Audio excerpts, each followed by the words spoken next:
way through and force his opponent to be reactive instead of him having to be reactive.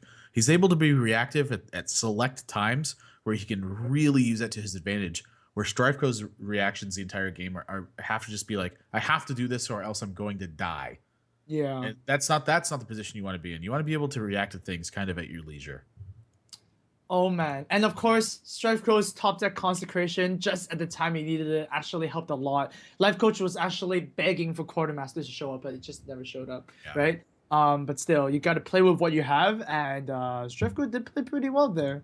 So there you go. No coups available, and he's down to Mech Mage. I think that Mech Mage can 2-0 this lineup though. I mean, Paladin is. I think it's a pretty bad matchup versus Mech Mage, and I think Druid's also pretty bad versus Mech Mage too. But you keep stressing the fact that Ramp Druid's going to perform differently versus Mech Mage than sort of like a fast Druid would. Yeah, I think so. Especially if you do start with those wild growths or even the shade of Naxxramas, for example. Like if you set up the wall and you're above 15 health, how else is a mage going to get through that, right? No spare parts silence, no spare parts, get through the taunts. It's just there. And without minion damage, and if you're gonna just rely on spell damage, you have to draw exactly Fireball, Frostbolt. And that is so hard to do in the Mech Mage. Certainly is. Gosh, it's just and then you have to worry about heals at that point too. Oh yeah, after that you just that's just it. Yeah, the potential for Ancient Lord to heal instead of just sit around and do nothing really. Yeah. I think in the Mech Mage matchup, if you're using a Druid, you usually just use Ancient Lord to heal yourself, right? Usually the Mech Mage card quality is a bit lower, but they can use it faster. But then the value of your cards are higher, so you just generally can only play one card per turn. So you don't really run out of cards too often. Yeah, it just really depends. Like sometimes you're going to use it to draw cards just because you need options available to you. But sometimes you're going to use it to heal because you have to heal or you're going to lose. And then a lot of times I've noticed when I use it to heal, it's just because I don't need any more cards. Like I have a very comfortable lead and using the heal just it's like when you Alex Strasser yourself and you have such a huge lead on cards that you just don't lose the game after that. It's like a battle cry effect that effectively deals 30 damage because you're like, look, I have enough cards to kill you. Here's the thing that makes you so you can't kill me no matter what. Yeah, pretty much. All right, so like Strifecro is gonna be using his Paladin against the Mage, and if Lifecoach actually wins this one, then he has a chance to actually take away the series after beating the Mech Mage versus the Ramp Druid, which is pretty tall order. So it's basically the second to last boss, if anything, and Druid's like the big boss at the end of the raid, if anything. Yeah, you gotta beat this one first, and you are out of wipes. This is the last attempt. Yeah, I'm not sure what thought there is anymore at this point. Just ready for the game. And a pretty good opening hand here from Strifecro, and a decent one also from Lifecoach. Yeah, both of these starting hands are pretty fair. Strifecro obviously don't really want the Tyrion to start, and Lifecoach only mulligan one card. He thinks that the Mechwarper is fine, the Chaga is fine, and they actually kept the Strider as well, which is quite interesting. Strifecro's opening hand has Dr. Boom and Tyrion in it. That is really ugly. All right, this Chaga is gonna, do some work, but the Knife Juggler is actually gonna stop it. If there is a Frostbolt, then I guess Lifecoach could answer this Knife Juggler. Otherwise, I guess it's pretty much gonna be, just gonna be a Mechwarper and probably a hit on the Knife Juggler. I wonder. Gosh, I don't know. If my opponent played Knife Juggler here and I had the Snow Checker, I don't know which one I would actually attack. Well, you get punished a lot if he plays Muster for Battle, right? Because 3 knives are actually throwing away, and then Knife Juggler kills the one that's higher health, and now you're left with a 2-2 or even 2-1. That's really damaged. I think you just have to trade.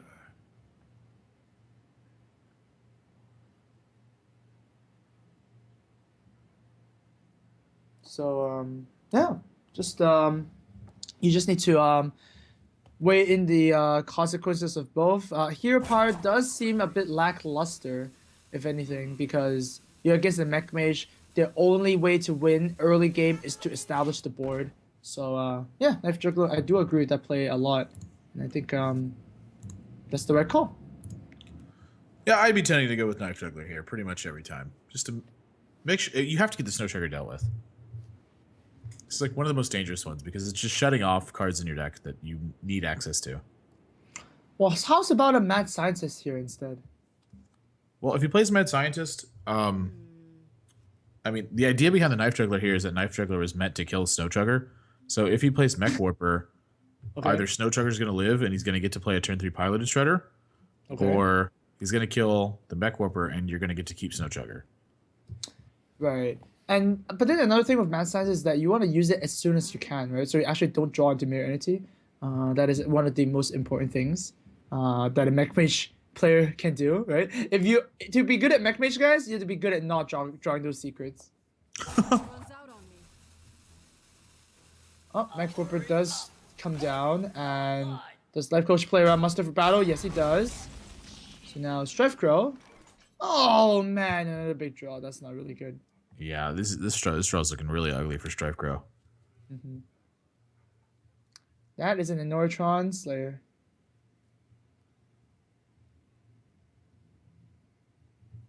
Oh, this is tough. Let me think.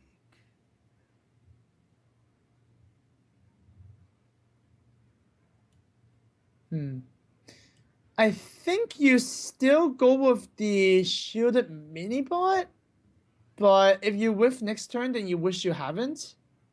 Right? It really depends on what you're gonna draw next turn. Because if you hear power here and you miss a draw, for example, you draw another 5 of Belcher, for example, then you wish you hadn't done this move, right? Yes and no. I feel you got to get something going. You don't really have the liberty of just not doing anything. And I think he's playing this shielded mini bot hoping that he's gonna ping, go with it. And oh gosh, this is so brutal. Strifecro has exactly what I meant. plays. Yeah, this is exactly what I meant. So if he actually hero powered last turn, he would have got an extra 1/1. And now with this, he actually lost the 1/1, which is pretty brutal. But of course, sometimes you just really want to draw something like a True Silver this turn, right? Yeah, I think he was more so hoping that he actually draws into a 4-drop or another 2-drop he can utilize. Sure. But yeah. Here, Strifeco's just thinking about where to trade the Divine Shield right now and make this minion a little bit more, useful. I mean, even with trading like this, the Shielded Mini Bot effectively becomes a 2/4, right? And a 2/4/2 mana, that's pretty sick. That's pretty sick. No other mechs in Lifecoach's hand, so he's got a Mech Warper, but he can't make use of the fact that he's got 2 mana off of all of his Mech Warpers. Right. That's an innervate every turn, by the way. I mean, this one's 50% off. Next one's free. Oh man, you sound like a bad salesman now. Mech Warpers can get your portals online. Okay. Well, Lifecoach, does he actually clear this 2/2? I mean, he didn't see a True Silver Champion. He didn't see a Consecrate wouldn't have been played, obviously. So,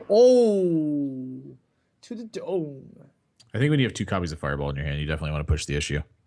Oh, you're right. You're definitely right there. I mean, Strifecro is effectively only 12 health, right? So Lifecoach just needs to find 12 more damage somewhere.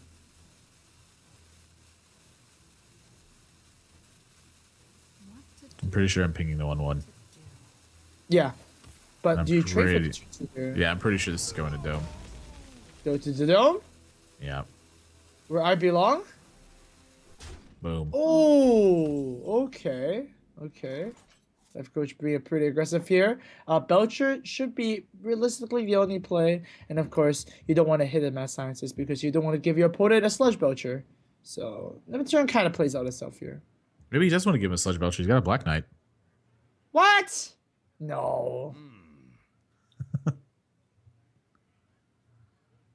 No. Admirable, you silly. Oh wow, it does pop the secret right now. Okay. Interesting. Wow, that actually is really interesting. Yeah, I thought he would actually kill the Mech Warper here.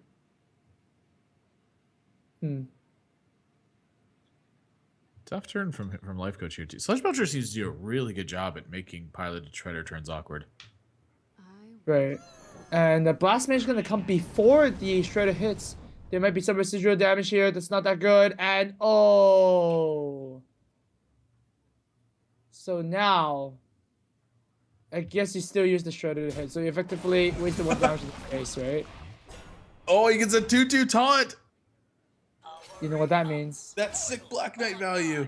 You know what that means. That's value. Yeah, if Trump was here, it would be value. Oh, how about that instead? That definitely Because seems if you decent. play Black Knight, your opponent's gonna get a Black Knight. Yeah, and he's aware of that. Right. So maybe equality and muster is looking a little bit more juicy because you don't give your opponent anything. Let me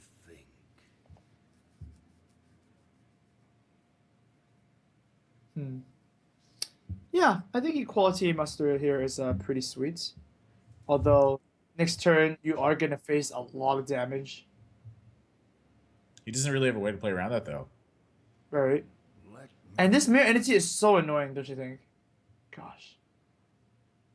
Damn it, mirror entities.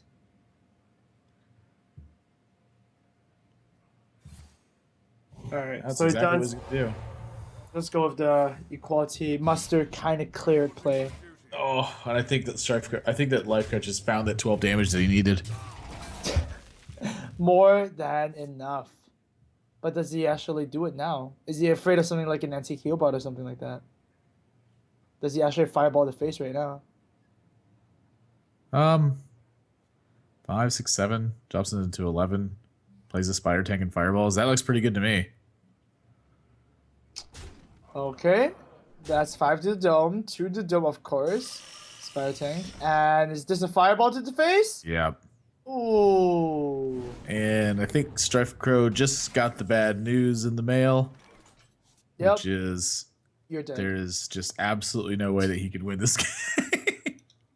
wait. Lifecoach is going to dominate Strifecro in game 4 of this series with Mech Mage.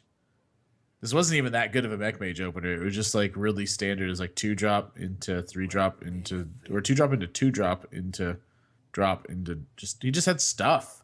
Just beat him up. Yeah. Yeah, And it was more so that Strifecro's hand was really, really bad. Yeah, that too. I mean, he didn't have a turn 4 play. I mean, he No has turn straight 4 play. now. Is just, he didn't have a turn 3 play either. It was turn 2 and then that was Right. it. Yeah. Unfortunately, this is not going to work out. But, I mean, he doesn't know that. He doesn't know his opponent's fireball. So he might be Sure. thinking of He's to solve this He's problem. going to go through the motions of it, but he's going to get the bad news. Right.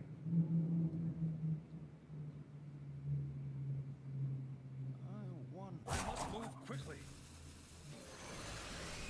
Oh! How about a shredder and actually kill the shredder and see what happens? He's going to hope to get a Doomsayer. And it is? Oh. Oh. It's just a girl. No dooms here. Novice Engineer. That was Piloted Shredder's a pretty good invention that she made, though. Yeah. Yeah, just driving that Piloted Shredder around. Anyways, Lifecoach is going to tie this series up at 2 apiece now, and it's coming down to this last game, which is the one ace that match. we're kind of split on this, on the opinions on this one. This Okay. is Ramp Druid versus Mech Mage. You're Mhm. thinking the Ramp Druid